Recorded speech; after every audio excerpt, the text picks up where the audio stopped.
नमस्कार, स्वागत है आप सभी का इस वीडियो में। आपके साथ मैं हूं प्रिया सिन्हा। क्योंकि हम बिहार विधानसभा चुनाव के बारे में बात कर रहे हैं जो कि बहुत ज़्यादा दिलचस्प हो चुका है, बहुत ज़्यादा इंटरेस्टिंग हो चुका है।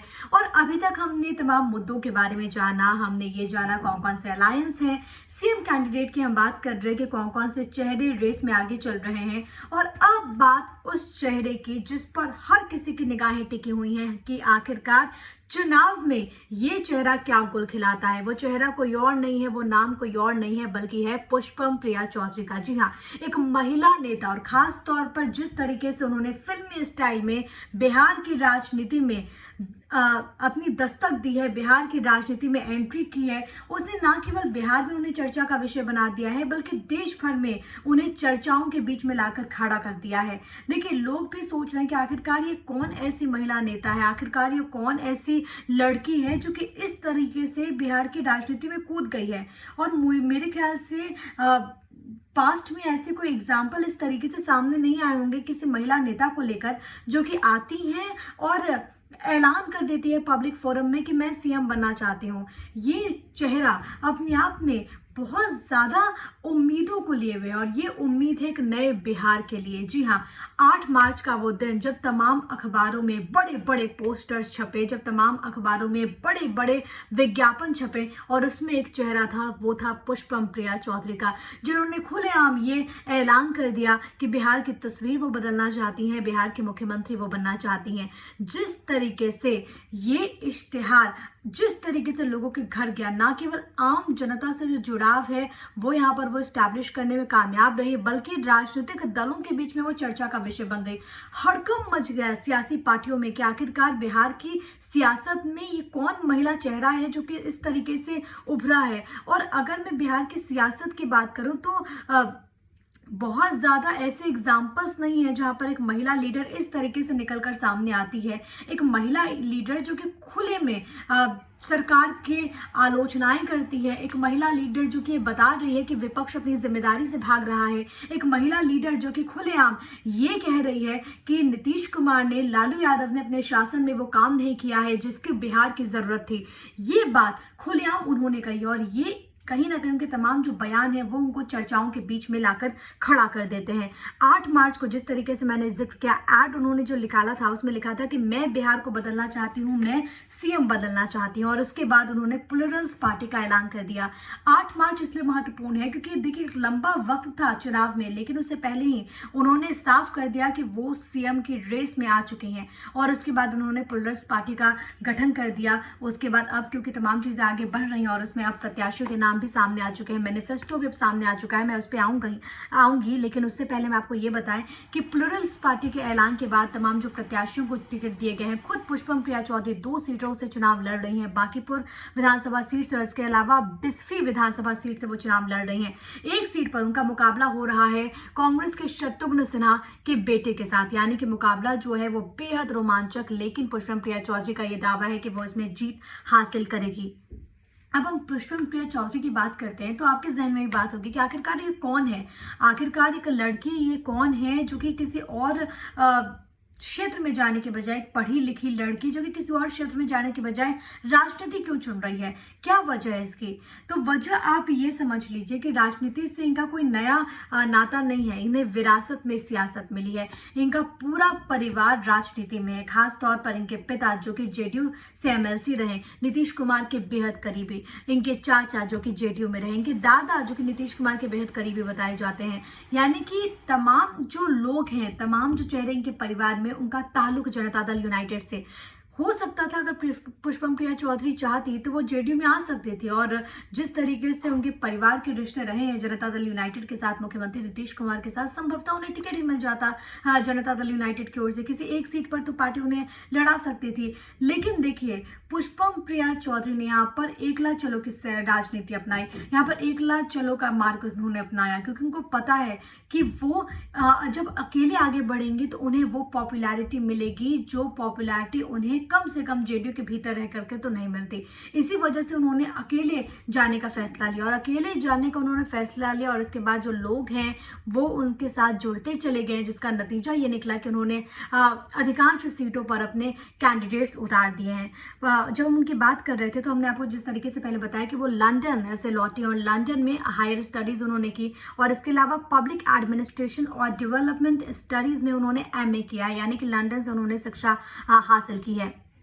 पिता विनोद कुमार, जिस तरीके से मैंने जिक्र किया, एमएलसी रहे हैं, चाचा हो या फिर दादा हो, सबका सरोकार रहा है जनता दल यूनाइटेड से। लेकिन अब इन्होंने अलग रास्ता अपनाया है, और अलग रास्ता अपनाते हुए वो सॉफ्ट नहीं पड़ी हैं। आप उनको देखेंगे चुनावी कैंपेन में उनकी ओर से यही नारा दिया जा रहा है कि हम 30 साल के उस लॉकडाउन के खिलाफ मैदान में उतरे हैं, उस लॉकडाउन के खिलाफ उतरे हैं जो कि बिहार के विकास को जिसने पॉज कर दिया, जिसने बिहार के विकास को लॉक कर दिया, हम उसके खिलाफ चुनावी मैदान में उतरे। यानी कि इनके निशाने पर जनता दल यूनाइटेड भी है, इनके निशाने पर लालू प्रसाद यादव भी है, और इनका जो नारा है वो ये है कि अगले 10 साल में हम अपने बिहार राज्य को, अगर बिहार की जनता में मौका देती, देखिए 5 साल के लिए मौका नहीं मांग रही है, वो 10 साल के लिए मौका मांग रही है, और उनका ये कहना है कि अगर बिहार की जनता हमें 10 साल के लिए मौका देती हैं तो हम बिहार में ऐसा परिवर्तन करेंगे कि बिहार आने वाले सालों में देश में जो अग्रणी राज्य हैं उसमें जाकर शुमार हो जाएगा।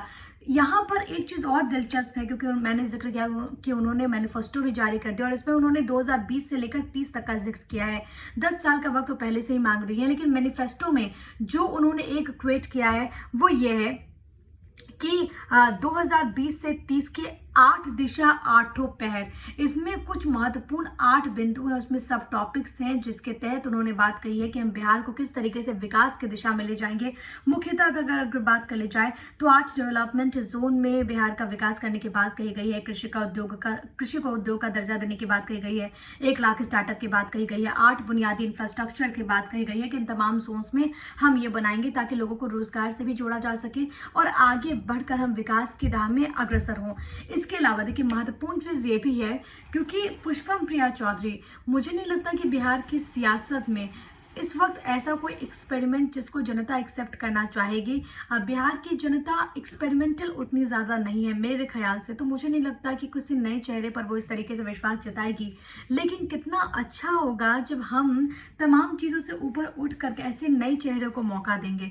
पुष्पम प्रिया चौधरी, जिनमें वो दिखता है कि वो बदलाव की चाहत रखती हैं, वो चाहती हैं कि सब कुछ बदले, नए नेताओं को मौका मिले। इससे बढ़िया बात हमारे लोकतंत्र में कुछ नहीं हो सकती। ऐसे नेता जो कि सामने आ रहे हैं, ऐसे नेता जो कि बदलाव चाहते हैं, और खास तौर पर एक महिला जो कि ये मादा रखती है कि अपने से बहुत ऊपर राजनीतिक अनुभव के आधार पर बहुत ऊपर नेताओं से आंखों में आंखें डालकर बात कर सकती हैं और पूछ सकती हैं कि आखिरकार तुमने मेरे प्रदेश के लिए क्या किया। ऐसे नेताओं की जरूरत है हमारे देश को, और ऐसी नेता में से एक है पुष्पम प्रिया चौधरी। अभी के फिलहाल में, अभी के चुनावी परिप्रेक्ष्य में मुश्किल मुझे यहाँ पर लगता है कि पुष्पम चौधरी की राहें हैं, लेकिन ऐसा नहीं है कि उनके लिए दरवाजे बंद है। मुझे लगता है कि उनके लिए दरवाजा जो है वो अभी खुला ही है, और आगे अगर वो इसी तरीके से बढ़ती गई तो बहुत संभव है कि आने वाले कुछ सालों में हम उन्हें बिहार के मुख्यमंत्री के तौर पर देख सकते हैं। और बिहार के ही मुख्यमंत्री क्या, मुझे लगता है कि देश की सियासत में वो एक अहम भूमिका निभा सकती हैं आने वाले सालों में, जिस तरीके से वो इस वक्त राजनीति में रंगती हुई जा रही हैं। इसका एक प्रमाण आप ये भी देखिए, क्योंकि बिहार और यूपी जैसे राज्य हैं वहां पर जातिवाद हमेशा हावी रहता है। चुनावों की अगर बात कर ली जाए तो आपको पता है कि तमाम जो टिकट्स मिलते हैं उसमें भी जातिगत समीकरणों को साधे जाते हैं। लेकिन पुष्पम प्रिया चौधरी ने एक बहुत सकारात्मक पहल की, एक बहुत अच्छी पहल की। तमाम जो कैंडिडेट्स के लिस्ट आउट हुए प्लूरल्स पार्टी के, उसमें धर्म और जाति इस 2 कॉलम पर उन्होंने बदलाव करते हुए पता क्या किया, उन्होंने बदलाव करते हुए धर्म के कॉलम पर उन कैंडिडेट्स के नाम के आगे बिहारी लिख दिया, और जाति के कॉलम पर उन कैंडिडेट्स के आगे लिख दिया उनका पेशा। यानी कि उन्होंने इसको कहीं ना कहीं खत्म करने की कोशिश की है। बेशक ये बेहद सराहनीय, और लोकतंत्र को कहीं ना कहीं ये चीजें जो हैं वो मजबूत करती है। एक नया प्रयोग है, लेकिन ये प्रयोग कितना सार्थक हो पाएगा ये भविष्य के गर्भ पे है। लेकिन हमारी ओर से यही बात कही जाएगी कि ऐसे लीडर्स को हर किसी को आगे बढ़ाना चाहिए, ऐसे लीडर्स को समर्थन देना चाहिए जिनकी आंखों में रोशनी है, जो कि चाहते हैं कि हमारा प्रदेश बदले, जो कि चाहते हैं हमारा देश बदले। और अगर पुष्पम प्रिया चौधरी इसी तरीके से आगे बढ़ती रही तो संभवतः वो दिन भी दूर नहीं है जब देश की राजनीति में एक युवा, तमाम जो युवा नेताओं का जिक्र होगा, वो युवा जिनमें वो कैलिबर है कि वो चेंज कर सके, वो बदलाव कर सके, वैसे युवाओं में, वैसे नेताओं में पुष्पम प्रिया चौधरी का भी नाम लिया जाएगा। वो सीएम की रेस में इस वक्त पीछे जरूर नजर आ रही हैं, लेकिन जिस तरीके से उन्होंने प्रचार प्रसार किया है, जिस तरीके से वो इस वक्त फ्रंट लाइन पर है, यकीन मानिए उनकी चर्चा इस वक्त सबसे ज्यादा हो रही है। सबसे ज्यादा लोग उनके बारे में जानना चाहते हैं, सबसे ज्यादा लोग जानना चाहते हैं कि आखिरकार ये महिला कौन है। और इसके पीछे देखिए एक चीज बहुत और इंटरेस्टिंग है, मैं आपको बता देती हूँ। अमूमन हमने तमाम नेताओं को सफेद लिबास में देखा है, सफेद कुर्ते में देखा है। महिलाओं को हम देखते हैं वो सादी साड़ियां पहनती हैं, सफेद साड़ियों में हमने देखा है। कुछ ऐसी साड़ियां वो पहनती हैं जो कि चटक मटक ना हो, जो कि ज्यादा कलरफुल ना हो, कुछ ऐसे बहुत सिंपल, बहुत सादगी से भरा हुआ। लेकिन पुष्पम प्रिया चौधरी ने एक नया ट्रेंड इस हिसाब से भी कायम कर दिया है कि वो काले कपड़े पहनती हैं। उनसे पूछा गया कि आखिरकार आप काले कपड़े क्यों पहनती हैं, तो उनका ये कहना है कि देखिए कपड़े मैटर नहीं करते और काला मेरा फेवरेट कलर है। हमारे संविधान में कोई ड्रेस कोड तो है नहीं कि कोई नेता जो है वो सफेद ही कपड़े पहने। मैं काला पसंद करती हूँ, इसलिए मैं काले कपड़े पहनती हूँ। और मुझे लगता है कि किसी को ऐतराज नहीं होना चाहिए, लोगों को मेरे काम से मतलब रखना चाहिए, ना कि मेरे कपड़ों से। तो ये भी बहुत अच्छा जो रुख है वो देखने को मिल रहा है। ये भी एक अहम प्रयोग है, ये भी बहुत अच्छी बात है कि आप वहाँ से उस जत्थे से आप आगे निकलना चाहते हो, आप खुद को बताना चाहते हो, आप सबको बताना चाहते हो कि मैं बहुत अलग हूँ, मैं उस धरने पे नहीं चल रही हूँ, मैं उन लोगों के साथ नहीं चल रही हूँ। वो सीएम कैंडिडेट की रेस में इस वक्त चल रही हैं, हालांकि रेस में पीछे वो ज़रूर नज़र आ रही हैं, लेकिन ये कह देना कि वो कभी आगे नहीं पहुँचेंगी, ये शायद मेरे हिसाब से गलत होगा। क्योंकि ऐसे नेताओं की ज़रूरत है हमारे देश को, ऐसे नेताओं की ज़रूरत है हर एक प्रदेश को।